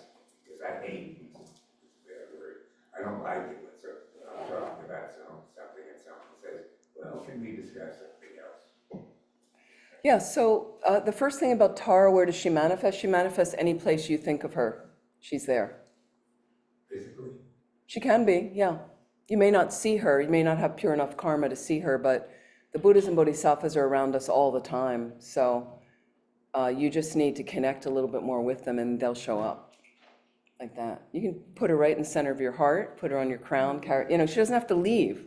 You can, when you lie down in bed at night, then you can dissolve her into you. But then I get up and I have my whole merit field once again there all day long, informing. So when I have a question, we have choices a lot. And you're faced with choices constantly. Sometimes they're mundane choices. But when you have choices, do you ever ask yourself, what's the greatest benefit? Especially if you have a big life decision. Okay. Not just the greatest benefit for me, for the bigger whole. And discuss with them. I'll ask them, I'll have His Holiness in front of me and Lama Zopa Rinpoche, and I feel like, that's a little bit of praying. So can I get that, can I draw on that and get that question from developing my own inner wisdom and compassion? And then come from there. That's what they want you to get in touch with. So I think wherever you manifest and think of them, they can be there. And then your second question is it's just practice. If you want to be quiet and not comment, you just have to keep working on it and keep noting, I open my, be quiet now. Count to 10 before you say something so you can say, okay, maybe I can count to another 10 now without saying something. Just practice. And notice how you feel. Yeah, and notice how it feels when you open your mouth and don't like what you said. And that, or notice how humor can be masking discomfort. So sometimes it's helpful with discomfort. Humor's good to use at times, and yet other times it's masking discomfort. And maybe you talk to these people in your group and say to them, can we do something more constructively with our comments? Or do they just, some people like to just hang out and that's what they're using the group for. They can come and air and vent, and some people like it for that. So, everybody's coming from a different place. Yeah. So it's helpful to see where they're coming from, and I don't know if that's helpful, but With counting in the quiet, that's very helpful. yeah, just keep trying to, How do you feel? Yeah, well, And that's how do you what I feel? meant. It's 'cause I look at how do I feel when I don't say anything. Feels so good when that. Yeah, because there you don't have any remorse when you Yeah, leave. that's It's right. like, Then you realize, oh, okay. Actually, well, I didn't need to assert myself. The asserting Yeah, is what's giving some rise to some discomfort. sure. Thank you for teaching, first of all, very special.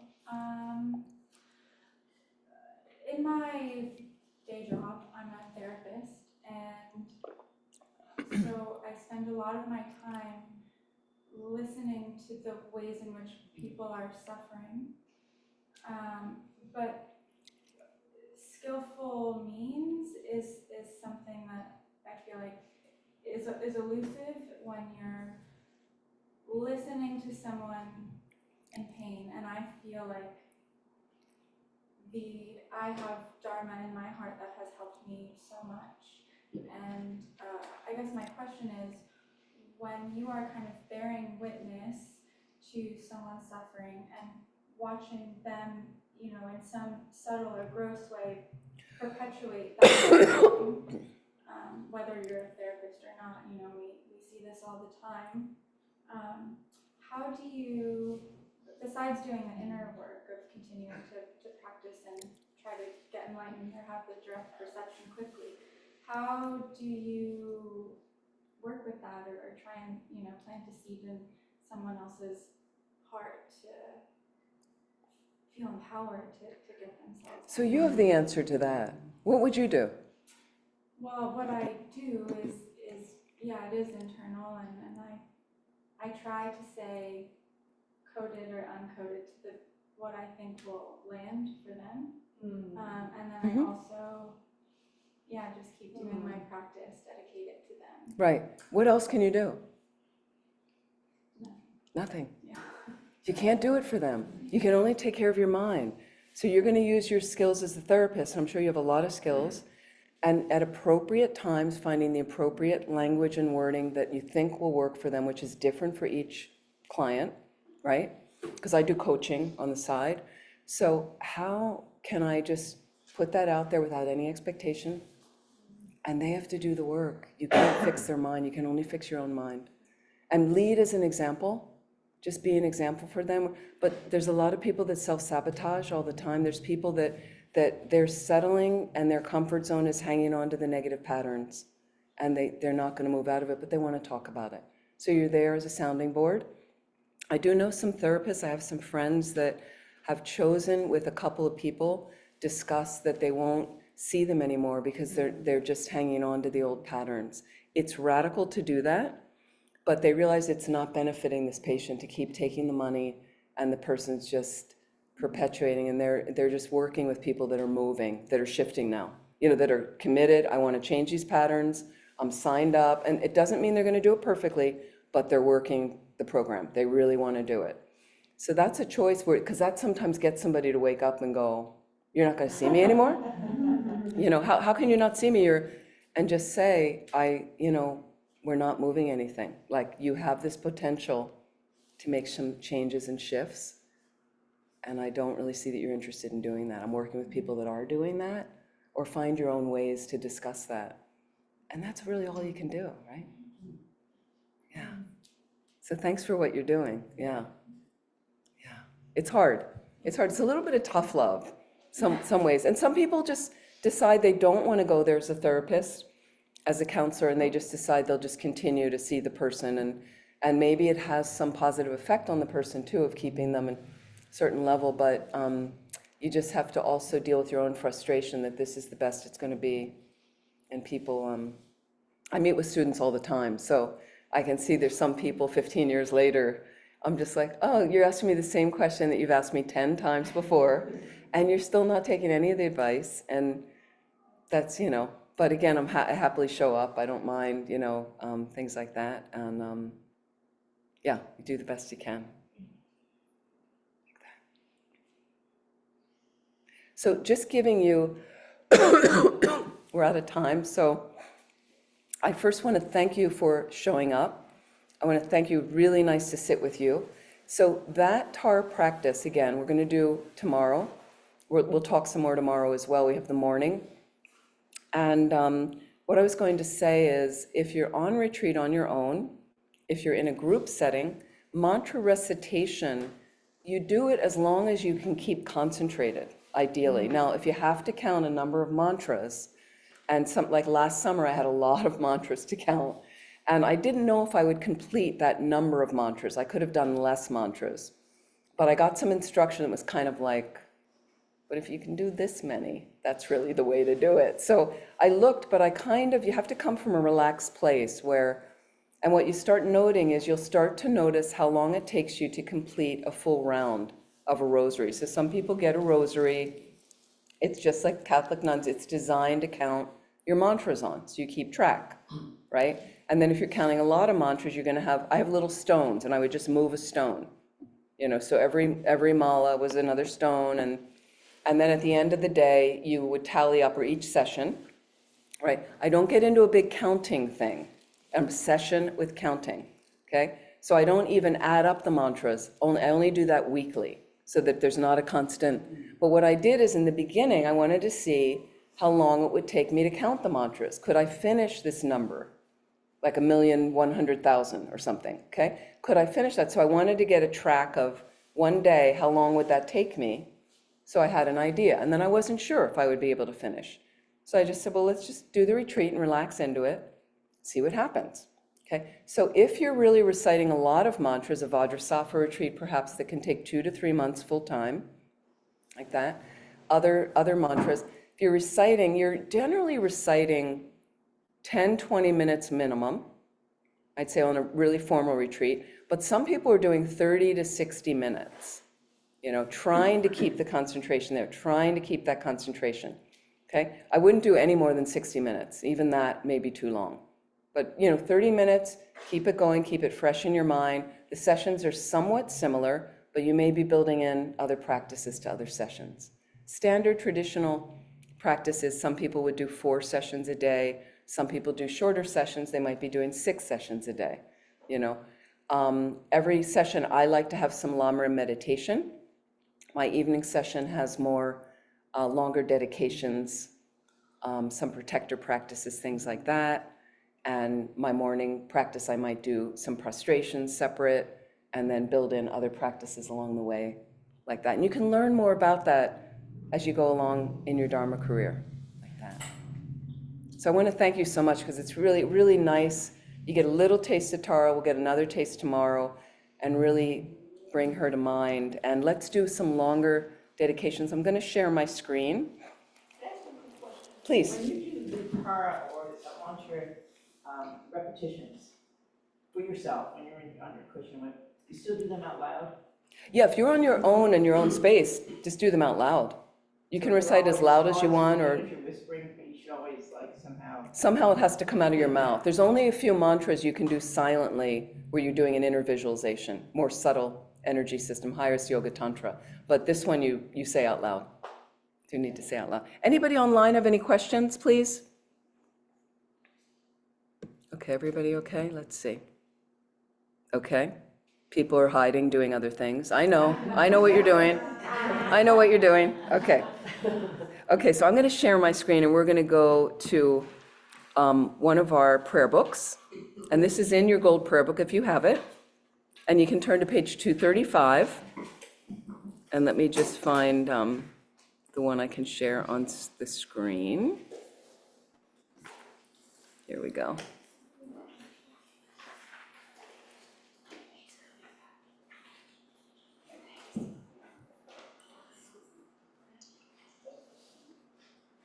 Let me just find this prayer book.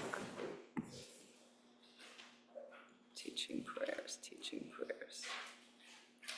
Okay. Get rid of that.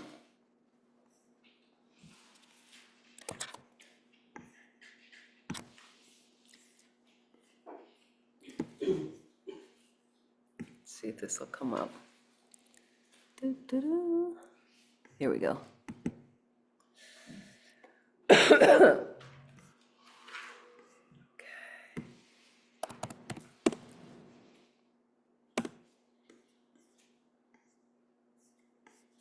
Okay, wait, that didn't work.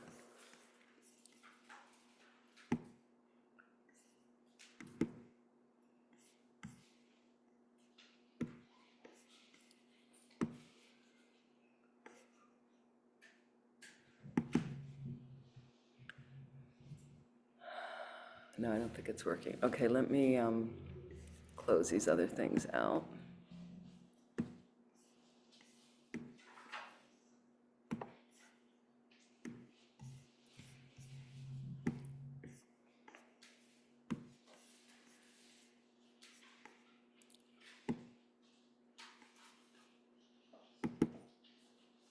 There we go. Yay. Okay. There you go. I love that. Okay, dedication prayers. We're going to take all that merit, all the positive energy we may have created from our time together. I really want to thank you for your great concentration, your great questions. And can we again invest it in all the beings on this planet who are suffering to have a release from their suffering immediately, completely, for all the wars on the planet to be ended immediately, for all time, and for us to have every perfect condition to practice Dharma or to find a path that will release us from our suffering permanently, bringing us to ultimate happiness, and that we can really use that state of mind to benefit all living beings, for the long lives of our precious teachers, especially His Holiness, the Dalai Lama, for Lama Zopa Rinpoche's rebirth, reincarnation, to be found at the most appropriate time, and to have the sharp faculties to complete all of his studies, and to be able to resume his position as spiritual director of the FPMT, and as His Eminence Ling Rinpoche says, to fill the shoes entirely. So for all of those things, and for your practices, to find a way to guide your practices in the most beneficial way, whatever that means to you, that really lifts up your heart in a more balanced way with joy and compassion, like that. So feel free, we can read these together. Due to the merits of these virtuous actions, may I quickly attain the state of a Guru Buddha and lead all living beings without exception into that enlightened state. May the supreme jewel bodhicitta that has not arisen arise and grow. May that which has arisen not diminish, but increase more and more. Just as the brave Manju Shri and Samantabhadra too realize things as they are, I too dedicate all these merits in the best way that I may follow their perfect example. I dedicate all the roots of virtue with the dedication praised as the best by the victorious ones thus gone of the 3 times, so I might perform good works. I dedicate whatever virtues I've ever collected for the benefit of the teachings and of all sentient beings, and in particular for the essential teachings of perfect, pure Losang Drakpa to shine forever. Wait, there's another one I want to do. It is a little bit, and it is on page 241, and you can find it on the screen. It's the first full paragraph down. Because of all the merits of the 3 times created by me and all the Buddhas and Bodhisattvas and other sentient beings, may there be no wars, famines, disease, quarreling, fighting, or unhappy minds. May there be great prosperity. May everything needed be easily obtained. May all the human beings in the world be guided by spiritual leaders teaching only Dharma. And may everyone enjoy the happiness of Dharma. And I'm just going to go to the swift return prayer for Lama Zopa Rinpoche.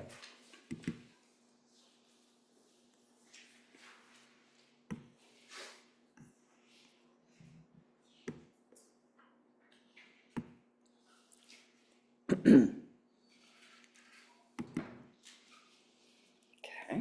The first one was written by His Holiness the Dalai Lama.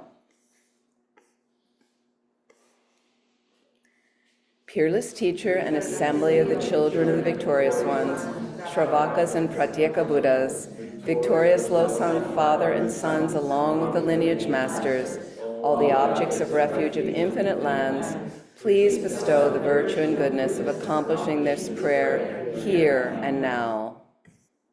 Wait, hang on a second.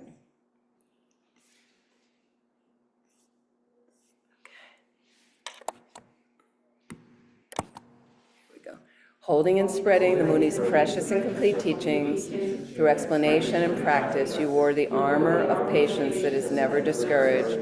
Incomparable Venerable Guru, to you I make request. While striving single-pointedly for the sake of the victorious one's teachings, the sole gateway through which all benefit and happiness emerge, and from mother living beings you suddenly departed to peace, what a great loss. Nevertheless, through the undeceiving truth of the blessings of the ocean of the three jewels and the great waves of bodhicitta of the children of the victorious ones, may the smile of a reincarnation swiftly beam in glory for fortunate disciples. So thank you very much, and we meet tomorrow at 10:30. And so can we go 10:30 to 1, or do we stop at 12:30, or? If 1 o'clock just because there's a lot to get in, but we could go till 1 o'clock or see how it goes, like that. Yeah, that would be, because then we have office hours after that, right? At 2. So we're having lunch and then office hours at 2. Okay, because I have to leave at 3. Yeah. Dead at 3, okay. Okay, thank you. Thank you so much, and hope to see all of you again. Please be well, and thank you for your practices. And you can also reach me at amymiller.com. So but keep the messages short. But thank you so much. Hope to see all of you again. Hope this was useful. Thank you. Thank you so much. Thank you. Yeah, thank you very much.